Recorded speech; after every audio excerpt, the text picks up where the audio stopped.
capítulo 27, nós faremos a leitura do verso 27 ao 44.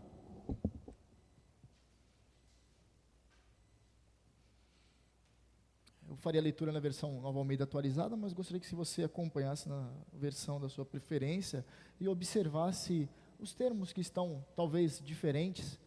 Isso muitas vezes não traz nenhum tipo de confusão, mas aumenta o nosso entendimento sobre o texto.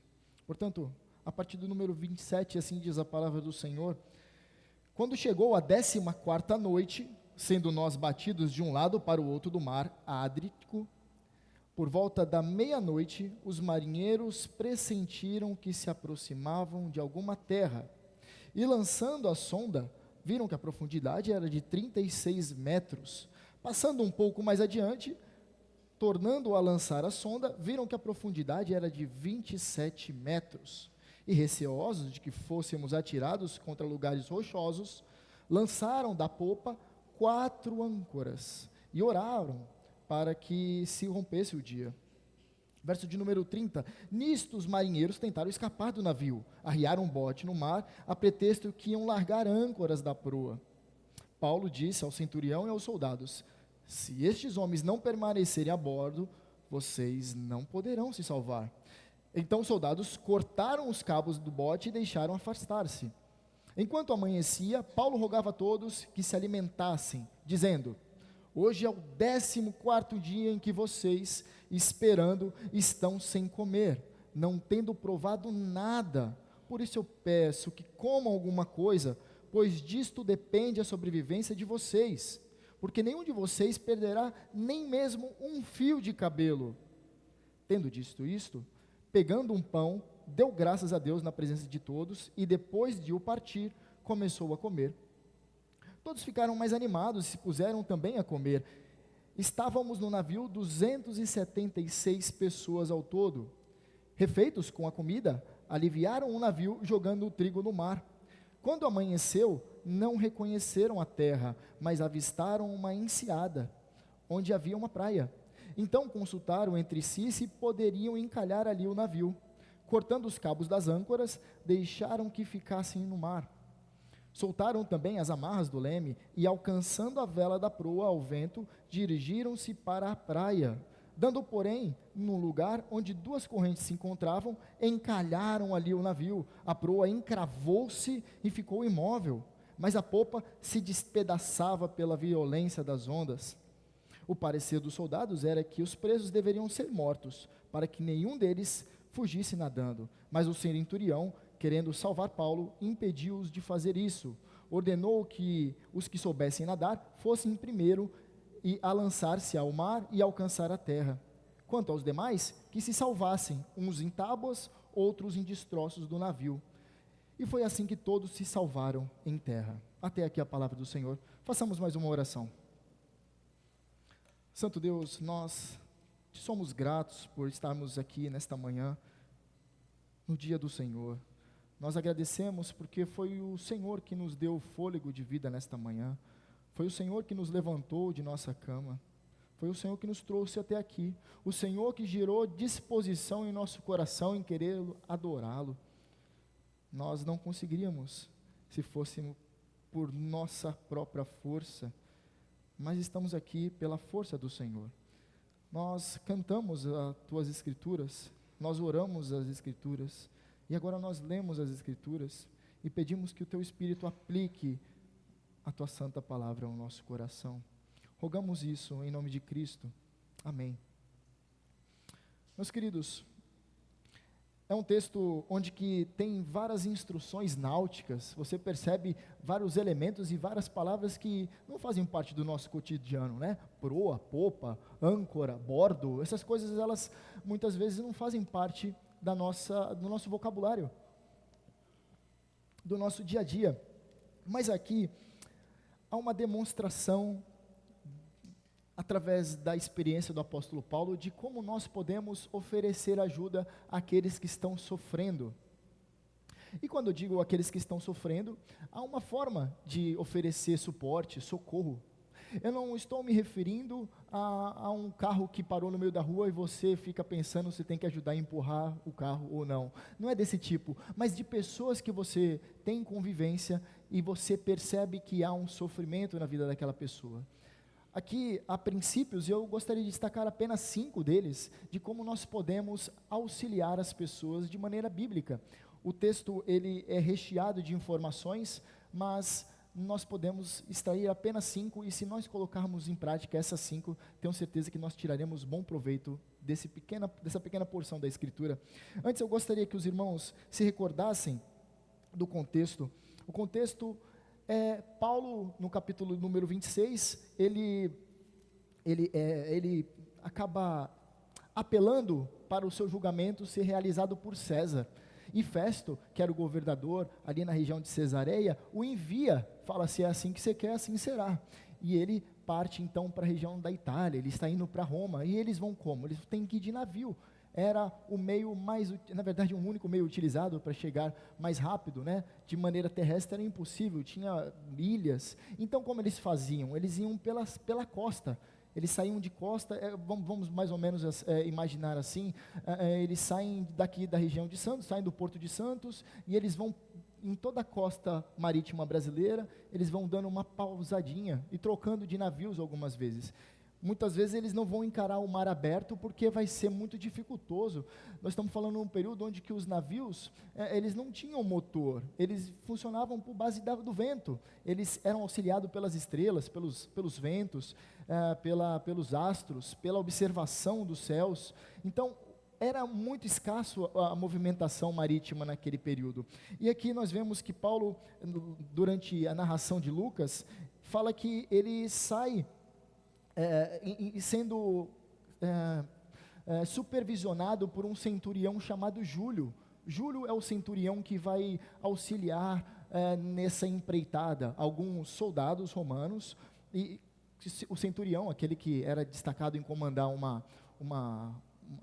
um agrupamento de soldados, ele faz a escolta, vamos dizer assim, do apóstolo Paulo até chegar em Roma para ele ser julgado. Nós vemos também que eles encontram alguns ventos contrários a caminho. Quando eles chegam em Creta, eles encontram dificuldades por conta do mau tempo. O texto continua falando que Paulo, ele ainda dá alguns avisos, falando sobre a região, sobre a dificuldade de navegar. E alguns pensam: bom, Paulo ele não era muito conhecedor do mar. Não, Paulo era bem conhecedor do mar, ele tinha feito 3 viagens missionárias, muitas vezes a barco, então ele sabia do que ele estava falando. Sem falar da sua vida anterior, era um homem que tinha transitoriedade ali na região de Roma, ele conhecia um pouquinho ali do mar. Então ele tenta dar algumas instruções, mas tanto o centurião quanto os soldados romanos, eles ignoram, também os marinheiros, eles acabam ignorando as instruções do apóstolo Paulo. A viagem então se torna tumultuada, com ventos adversos e uma tempestade incrivelmente feroz. Lucas provavelmente estaria a bordo, porque nós vemos várias vezes ele se incluindo na narrativa. Então Lucas, ele estava dentro ali da tripulação, ou melhor, ele reconhecia a situação da tripulação. E por fim, nós vemos Paulo, ainda no capítulo 27, encorajando todos e compartilhando uma visão que ele teve do anjo do Senhor. Esse anjo do Senhor havia lhe dito que tanto ele quanto os demais não pereceriam no mar. O Senhor os sustentaria até eles chegarem em terra firme. E aqui finalmente nós chegamos no nosso primeiro verso da nossa exposição. Verso 27, está escrito assim: quando chegou a 14ª noite, ou seja, 2 semanas de tempestade no mar, você ficaria como? Você ficaria enjoado? Você ficaria de que maneira? Você já entrou num barco, numa catraia, você ficou um pouquinho enjoado? Agora imagine balançando durante 2 semanas. Terrível, né? Quando chegou a 14ª noite, sendo nós batidos de um lado para o outro no mar, e aqui ele coloca o mar Adriático, que era um mar que é situado próximo da região de Malta, próximo à ilha de Malta. E por volta da meia-noite, os marinheiros pressentiram que se aproximavam de alguma terra. Eu fico imaginando, e a partir do texto, que provavelmente o mar estava muito agitado e havia tempestade no mar. E assim, provavelmente o céu não estaria claro, meia-noite, talvez estariam com algumas nuvens, mas talvez por conta da orientação marítima que eles possuíam, eles perceberam que ali era por volta desse horário, meia-noite, bem escuro. Nós estamos num breu, meus irmãos, meia-noite no mar. Recentemente nós tivemos a oportunidade de entrar num navio e, misericórdia, de noite eu fiquei com medo do mar. Dá muito medo. Imagine, meia-noite, o mar se agitando e você dentro daquele barco e aquele naviozão, 276 pessoas, e parecendo que ele vai afundar, eu já me desesperaria. Mas Lucas relata que os marinheiros pressentiram que estavam chegando próximo de alguma terra. Então eles fazem o quê? Eles lançam uma sonda. Vamos imaginar que talvez uma âncora com uma medição, essa âncora aqui, ela tem 40 metros por causa da corda que vai até o fundo. Vamos ver aqui, a gente tira uma base de quão profundo nós estamos. Então está dizendo, e lançaram a sonda e viram que a profundidade era de 36 metros. Opa, bem profundo, né? 36 metros. Tem gente que fica com medo de se afogar na biquinha quando dá um mergulho, mas estamos falando de 36 metros. Passando um pouco mais adiante, tornando a lançar a sonda, viram que a profundidade era de 27 metros. Era fundo ainda, né? E o texto continua. Versículo de número 29. E receosos de que fôssemos atirados contra lugares rochosos, ou seja, eles estavam receosos. A palavra rochosos aqui, ela tem ideia de ser uma região áspera, uma região provavelmente que teria banco de corais, um lugar onde que se o barco tivesse um choque, poderia naufragar. Nós vimos recentemente isso, um navio da costa, chamado Costa Concórdia, ele ali na região, eu não esqueci o nome da região, eu estava na cabeça, o barco acabou naufragando ao bater em um banco de corais, né, ao se chocar ali, e ele ficou naufragado, ficou inclinado, mas eles estavam temerosos que isso acontecesse, o navio passasse em uma área que fosse rochosa, e está encoberto, eles não conseguem ver, e eles ali acabassem naufragando. E eles fazem o quê? Eles lançaram na popa 4 âncoras e oraram para que rompesse um dia. A região, quando tem proa e popa, é fácil de lembrar. Proa é a parte da frente, popa é a parte de trás do navio. Então, aparece escrito que eles lançaram uma âncora na parte da frente. E eles oravam para que rompesse um dia. Meus irmãos, a palavra orar aqui pode ser entendido também, eles desejavam, eles faziam preces, mas a ideia não é que eles faziam orações ao Deus justo, verdadeiro, único que nós cremos, mas as divindades, muito provavelmente adoradas pelo Império Romano, o grande panteão, vários deuses, eles faziam votos dessa forma, e eles ali aguardavam e esperavam que se amanhecesse. Aí o texto continua, nisto os marinheiros tentaram escapar do navio, arriaram o bote no mar, a pretexto de que iam largar a âncora da proa, ou seja, da parte da frente, popa é a parte de trás, proa a parte da frente, isso, eles lançaram primeiro de trás, agora eles vão lançar da frente, e eles arriaram o bote, e aqui é muito curioso, os marinheiros eram aqueles que estavam conduzindo aquele navio, só que de maneira muito esperta, muito malandra, eles falam, vamos fazer o seguinte, vamos fingir que vamos lançar a âncora, mas a gente lança o bote e a gente foge pelo bote. Era essa a ideia dos marinheiros. Só que Paulo observa e diz assim ao centurião e aos soldados, se estes não permanecerem a bordo, vocês não poderão se salvar. Paulo está dizendo, se esses caras que manjam de operação náutica, esses caras que conhecem o mar, esses caras que estão nos conduzindo nessa empreitada, se eles saírem, a gente não vai dar conta. Vai dar ruim, vai dar problema. O texto continua dizendo, então os soldados cortaram os cabos do bote e deixaram afastar-se. O que aconteceu? Os soldados observando, após Paulo falar, não vamos deixar não. Aí cortaram o bote, não tem mais bote, ficaram sem bote salva-vidas, agora só estava o barco só e um navio chacoalhando de um lado para o outro, que terrível, imagina a situação, daria um medo, eles não têm mais bote salva-vidas. O verso continua, enquanto amanhecia, ou seja, nós estamos já passando ali amanhã, passaram a madrugada em toda, provavelmente acordados, Paulo rogava a todos que se alimentassem. Agora imagine, esse pessoal estava sem dormir direito, provavelmente não dormiria em nenhuma tempestade e nem se alimentar, eles não se alimentavam durante todo esse tempo. Olha o que Paulo diz, é o 14º dia em que esperando vocês estão sem comer, não tendo provado nada, vocês não colocaram nada na boca durante 14 dias, vocês estão definhando, por isso eu peço que comam alguma coisa, pois disto depende a sobrevivência de vocês. E porque nenhum de vocês perderá nem mesmo um fio de cabelo.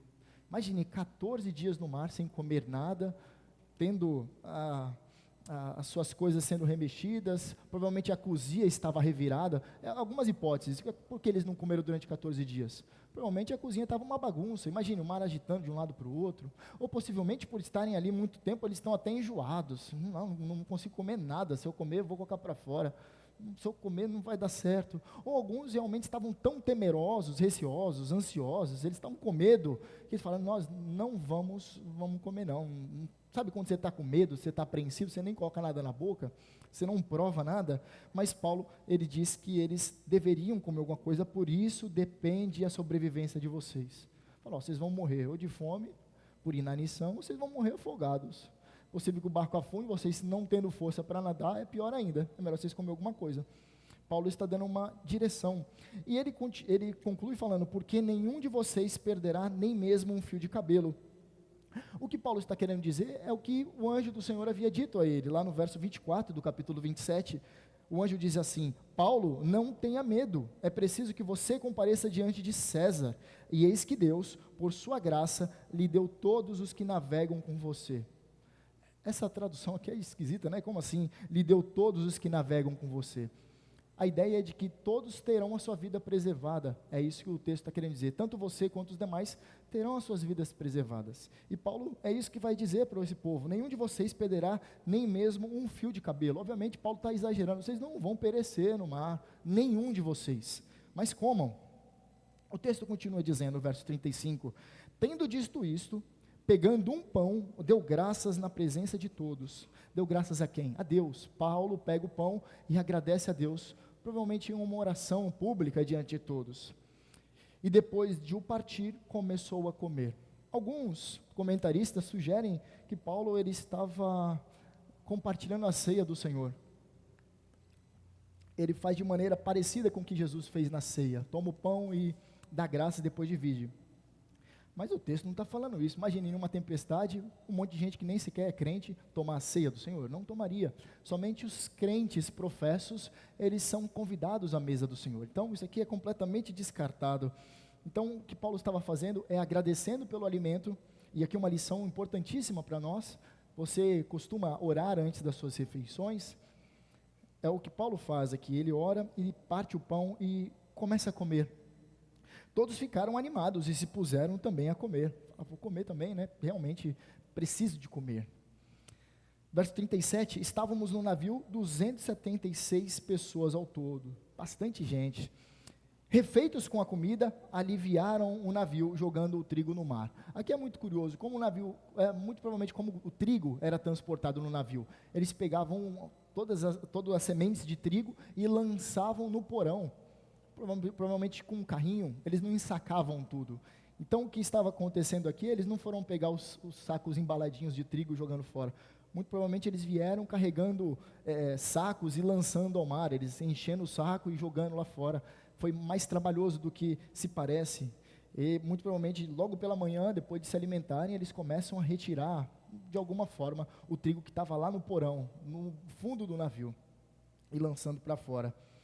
Quando amanheceu, aí estava bem claro mesmo, talvez umas 6 horas da manhã, como geralmente clareia por aqui, não reconheceram a terra, mas avistaram uma enseada, onde havia uma praia. Olharam de longe, rapaz, tem uma praia ali, graças a Deus.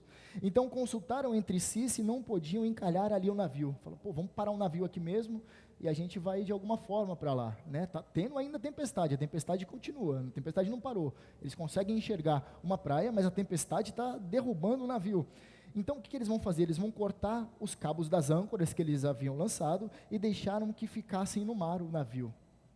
Soltaram também as amarras do leme e, alcançando a vela de proa ao vento, dirigiram-se para a praia. Ou seja, vamos tirar as âncoras aqui e vamos rumar para lá. Talvez a névoa tenha baixado, deu para ver mais ou menos a região da praia. Então falou, poxa, vamos tirar as âncoras aqui e vamos para aquela região lá. Só que aí acontece algo muito curioso. Dando, porém, no lugar onde duas correntes se encontravam, encalharam ali o navio. Provavelmente correntes marítimas se encontravam naquela região, e eles vão encalhar o navio, muito provavelmente naquilo que eles não gostariam, em uma parte rochosa, uma parte onde provavelmente teria banco de corais, e o navio fica ali travado. A proa encravou-se e ficou imóvel, ou seja, a parte da frente, a proa travou, mas a popa despedaçava-se pela violência das ondas. Então, se ela travou, as ondas vindo atrás, começou a bater com força atrás do navio, e estava chegando a se despedaçar o navio. Imagine a violência daquelas ondas. E o parecer dos soldados era que os presos deveriam ser mortos. E aqui é muito curioso, por que os soldados deveriam ser mortos? Para que nenhum deles fugisse nadando. Porque os oficiais, eles tinham um código de conduta dentro do Império Romano. Aqueles prisioneiros que eles zelavam, aqueles que eles tomavam conta, era tão importante que eles fizessem a escolta de forma correta e os levassem até o julgamento ou até a prisão, de que se eles deixassem o prisioneiro morrer, eles pagariam essa fuga com a própria vida. Então a ideia deles foi: vamos matar o pessoal aqui, porque senão eles fogem, a gente vai morrer de qualquer jeito, pô. Não morrer afogado para morrer a fio da espada, vamos matar todo mundo, pelo menos a gente fica livre dessa condenação. Só que o texto é finalizado assim: mas o centurião, ou seja, Júlio, querendo salvar Paulo. Por que ele quis salvar? Ele converteu-se? Não, provavelmente não. Provavelmente ele ficou grato por Paulo ter tomado a iniciativa da liderança naquele momento tão difícil ali no barco, no navio. Então ele, querendo salvar Paulo, impediu-os de fazer isso. Falou: não vamos matar não, vamos deixar eles vivos. E ordena que os que soubessem nadar fossem os primeiros a lançar-se ao mar e alcançar a terra. Então vocês que sabem nadar, pula aí, vão nadando até a praia, é o jeito de se salvar. Quanto aos demais, que se salvassem, um em tábuas e outros em destroços do navio. Provavelmente pedaços do navio que haviam se partido, e eles acabaram utilizando como pranchas, talvez. E foi assim que todos se salvaram em terra. Até aqui a palavra do Senhor. A exposição é um relato, mas nós vemos a ação de Paulo em querer ajudar essas pessoas. A maioria deles, ou se não todos, com exceção ele e Lucas, não eram cristãos. Mas nós vemos Paulo demonstrando como nós podemos ajudar aqueles que sofrem. E eu gostaria de extrair as 5 lições. A primeira dela é: ajude mesmo que você também esteja enfrentando uma tempestade em sua vida. Você já ouviu a frase assim? Se eu te ajudar, quem me ajuda? Já ouviu falar essa frase? Você já falou isso? Um cristão não pode falar isso. Um cristão que reconhece que o Senhor é seu ajudador em todo momento não pode falar isso. Pelo amor de Deus, crente, você não pode falar isso. Mas as pessoas falam isso. Se eu não vou ajudar, quem vai me ajudar? Eu não vou ajudar não. Mas muitas vezes, embora nós não falemos isso, é a nossa disposição. Muitas vezes nós ficamos muito preocupados com os nossos problemas, ao ponto de nós não conseguirmos enxergar aqueles que estão sofrendo. O texto diz que Lucas narrando, falando: sendo nós batidos de um lado para o outro no mar. Paulo, ele estava sofrendo com os mesmos ventos, com a mesma angústia que a tempestade estava causando. Provavelmente por ter segurança na palavra do Senhor, ele não estava sofrendo tanto quanto os demais, mas o fato de estar chacoalhando o barco, está sendo agitado o barco, provavelmente Paulo estava enjoado. Paulo era homem, embora se comporte como um ser diferente, Paulo era homem como nós, e ele estava sofrendo ali a ação daquele navio sendo agitado.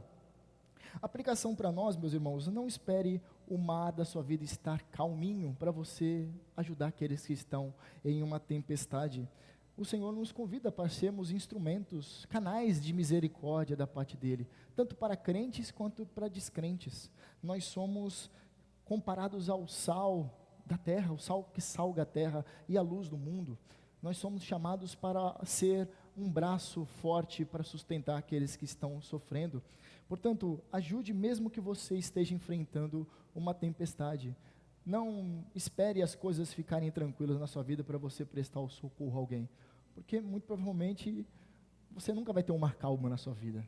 Não é isso que a Bíblia nos relata, que ao recebermos Cristo, nossa vida vai ser um mar tranquilo, Muito pelo contrário, isso aí é o falso evangelho, o evangelho da prosperidade, que ensina que se você for fiel, Deus vai te abençoar ricamente com prosperidade, sem doença na sua família, com muita saúde, com nenhum tipo de dificuldade. Isso aí é uma mentira deslavada, né, que ensinam.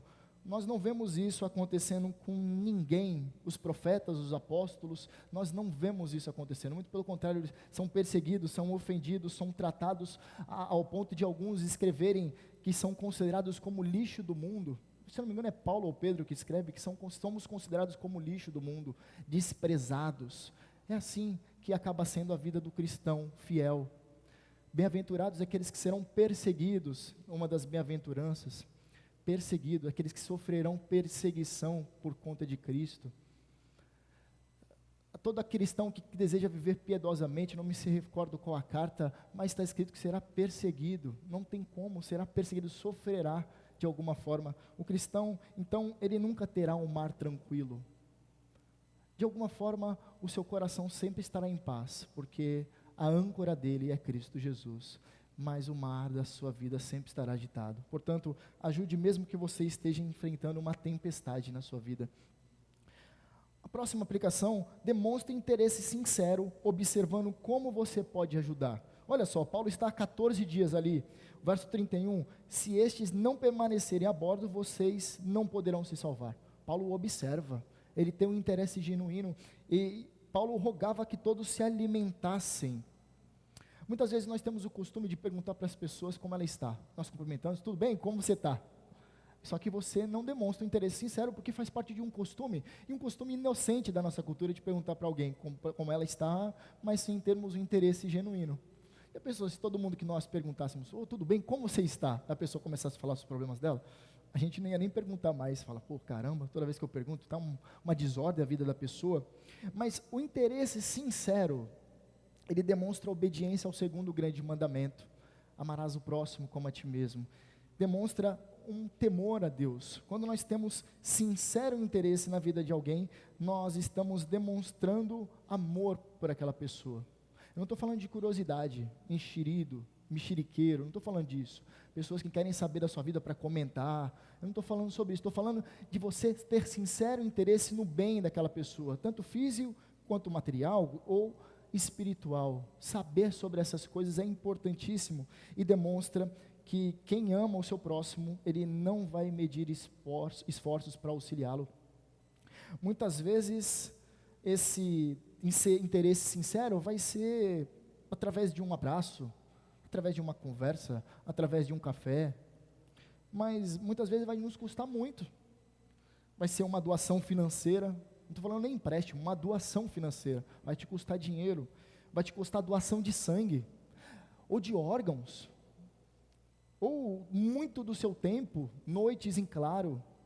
Quando há sincero interesse e amor verdadeiramente ao próximo, nós deixamos de olhar os nossos problemas. Tem um professor meu que disse assim, a igreja brasileira não ora mais por coisas que são interessantes para o reino de Deus. A igreja brasileira, ela ora por si mesmo, ela ora por aquilo que, pelo seu carro, pela sua casa, ela ora pelo seu trabalho, pelas suas finanças, mas ela não ora pelo avanço do reino de Deus, ela não ora para que os missionários sejam sustentados, pelos aqueles que estão sendo perseguidos. O povo da igreja brasileira está se perdendo, não tem mais interesse. Geralmente nas nossas orações matinais, dificilmente nós lembramos de outras pessoas em oração. Nós oramos por nós, por nosso dia, para que seja uma bênção o nosso dia, mas nós demonstramos muitas vezes em nossas orações que nós não temos sincero interesse no bem dos outros. Mas aqui há um imperativo, demonstre interesse sincero, observando como você pode ajudar a pessoa que sofre. Observando, primeiramente observando. Seja, portanto, um instrumento da bondade de Deus na vida do outro. Essa outra aplicação, eu gostaria de deter um pouco de tempo, traga a esperança por meio da palavra de Deus. Você já passou por algum sofrimento e está com um momento muito difícil e alguém chega e fala para você assim,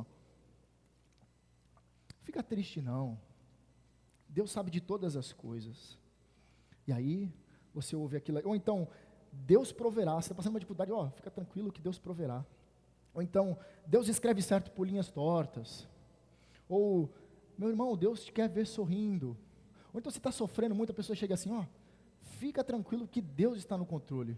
Você já viu alguém falando isso aí? A pessoa está ali chorando, e você já testemunhou, a pessoa está chorando ali, e a pessoa fala, ô meu irmão, fique em paz, que Deus está no controle. A pessoa está chorando, a pessoa, puxa, é mesmo, né?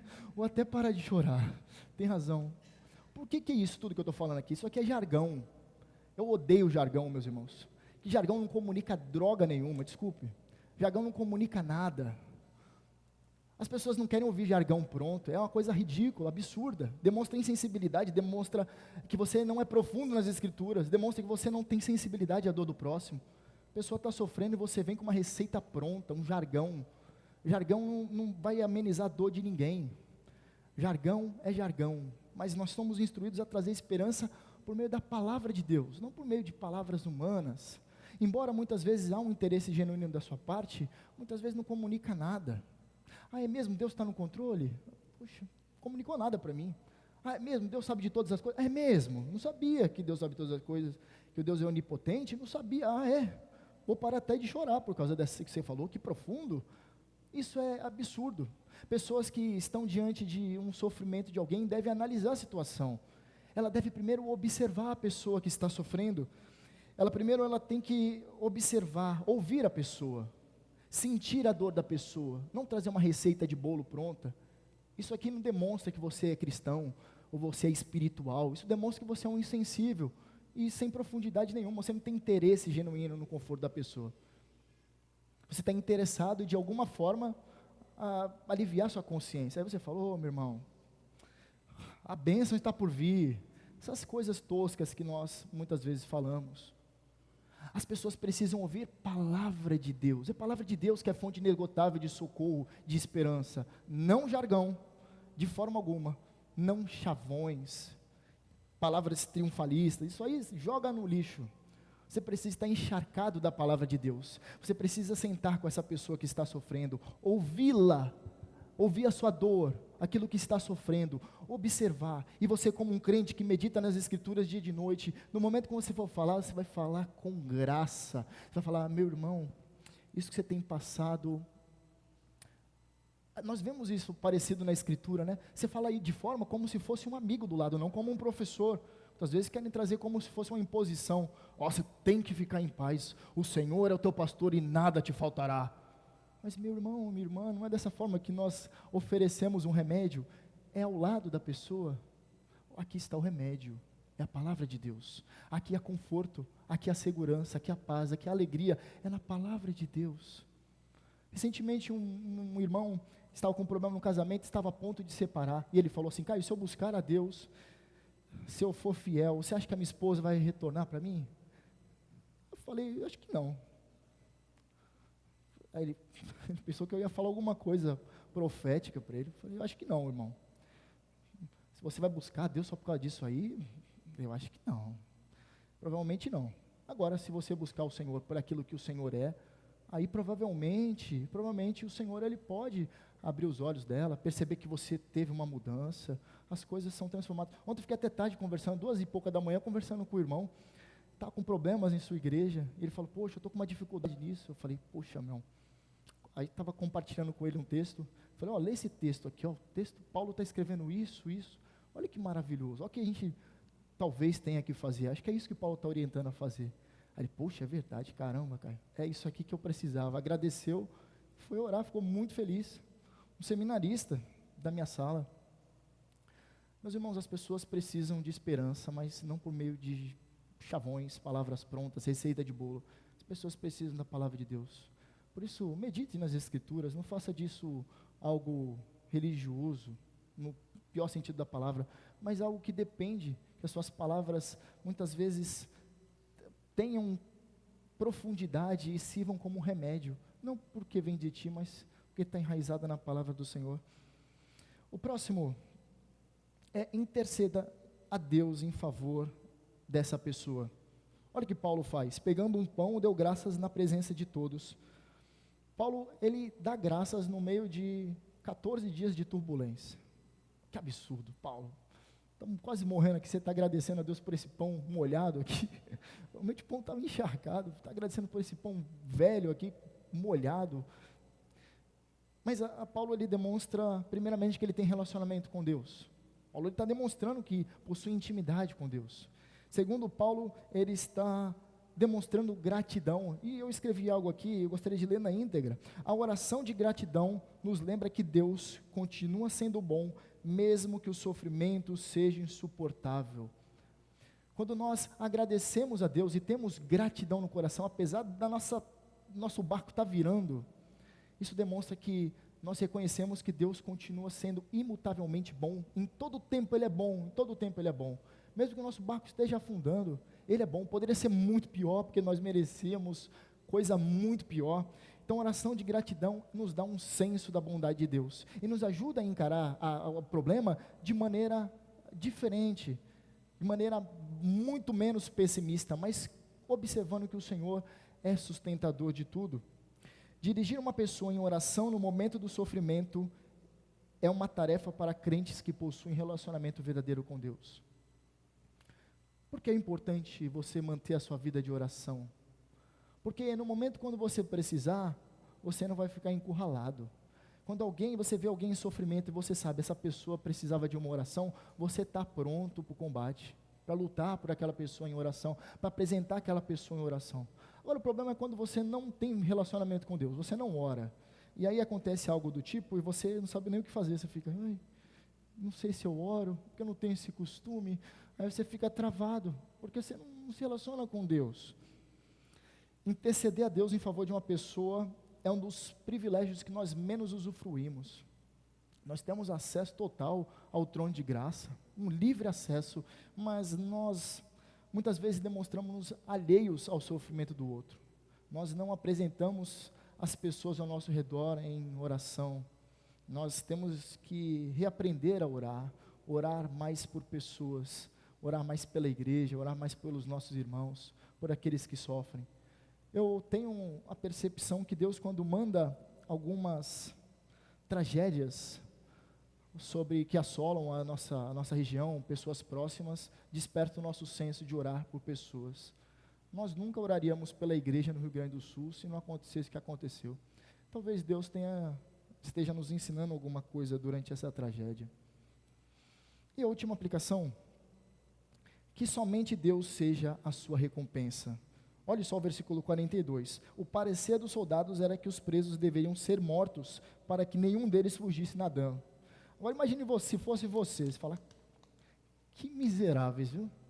Eu falei para eles se alimentarem, dei instruções para eles, agora eles querem me matar agora. Que absurdo. Que absurdo. Os soldados querem me executar. E aqui é uma lição preciosa para a gente. Não espere que todos responderão a sua ajuda com gratidão.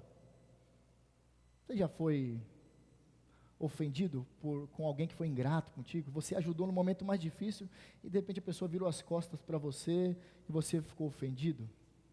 Aí você ficou entristecido, fala, caramba, no momento mais difícil eu estava do lado, agora que está bem, vira o rosto para mim, não tem consideração por mim. E aí você fica entristecido porque você nutriu alguma expectativa que aquela pessoa, quando ela estivesse melhor, ela traria toda a gratidão do mundo aos seus pés. Muitas vezes o que nós queremos mesmo é o reconhecimento que nós ajudamos a pessoa.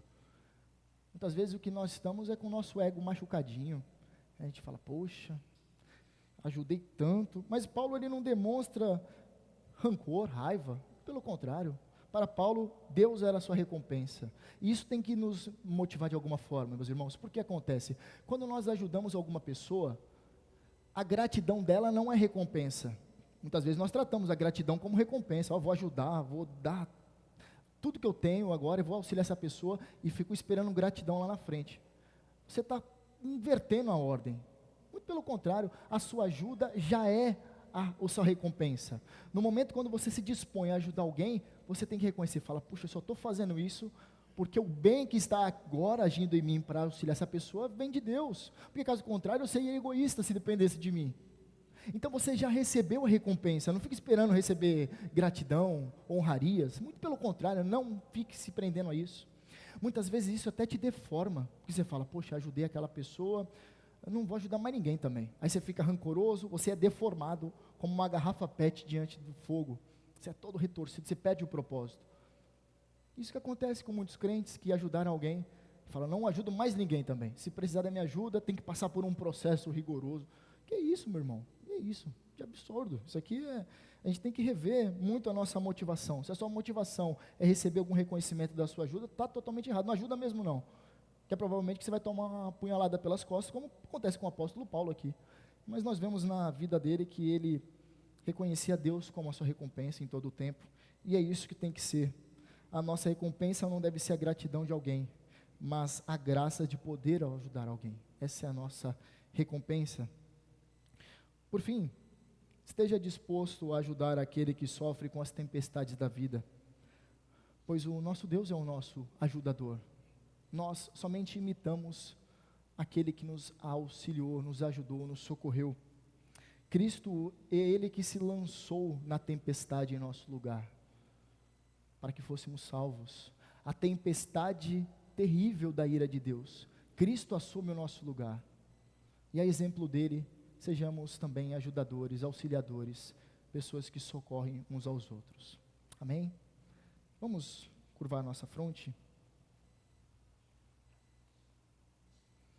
Santo Deus, nós queremos te agradecer pelo teu santo livro, e podemos extrairmos algumas lições. Pedimos que o Senhor nos auxilie a colocar em prática, que sejamos auxiliadores, socorristas, ajudadores, sejamos bons imitadores de Cristo Jesus, aquele que nos amou e se entregou a nós, por nós naquela cruz, e suportou a tempestade da tua ira. Pedimos, Senhor, aplica-nos estas verdades, para que venhamos a dar testemunho da sua maravilhosa graça e sejamos canais da tua misericórdia. Essa é a nossa oração. Em nome de Cristo. Amém.